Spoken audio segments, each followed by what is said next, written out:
Compassion, fermeté, promesse d'une sécurité retrouvée et d'un Logone oriental arborant les attributs d'une province pétrolière, voilà ce qui peut résumer cette rencontre entre le chef de l'État et les forces vives de la province. Responsables civils et militaires, chefs traditionnels et religieux, représentants de toutes les couches de la population étaient nombreux, désireux d'écouter le message du chef de l'État.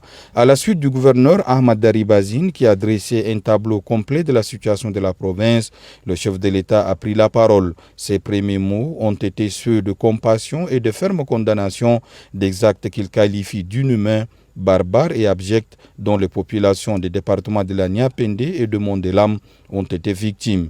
Qualifier les événements malheureux du Logone oriental de conflits agriculteurs-éleveurs, c'est porter atteinte à l'auguste mémoire des victimes, dira-t-il, soulignant que derrière ces actes d'un autre âge se cachent des forces du mal qui ont juste pour ambition de replonger le Tchad dans l'abîme. Ces forces du mal, ajoute le président de la République, ont agi pour créer des psychoses aux fins de provoquer des fractures régionalistes, religieuses et communautaires, des divisions qu'ils entendent installer et exploiter pour assouvir leurs désirs inavoués, tout en s'inclinant devant la mémoire de toutes les victimes. Le chef de l'État s'est félicité de la lucidité traduite par le comportement digne et fier de ses frères et sœurs du Logone oriental qui n'ont pas répondu aux sirènes du malheur. Retour à l'ordre et à la normalité, oui, mais le président de transition veut plus afin que de telles situations ne se reproduisent plus.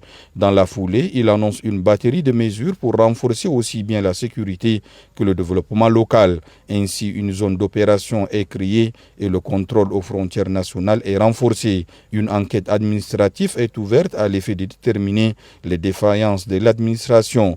Tous les commandants des brigades sont remplacés par les éléments du corps de la police judiciaire et tous les présumés coupables et leurs complices seront traduits en justice, annonce le président de la République. Déplorant le retard en matière de développement de la province et l'insuffisance des infrastructures socio-économiques de base, doublée au manque d'opportunités et de perspectives pour les jeunes, le président de la République, général Mohamed Idriss Déby Itnou, s'est voulu pragmatique. Le comité de gestion des 5% des revenus pétroliers, pour lui, est à redynamiser en y intégrant des jeunes et des femmes.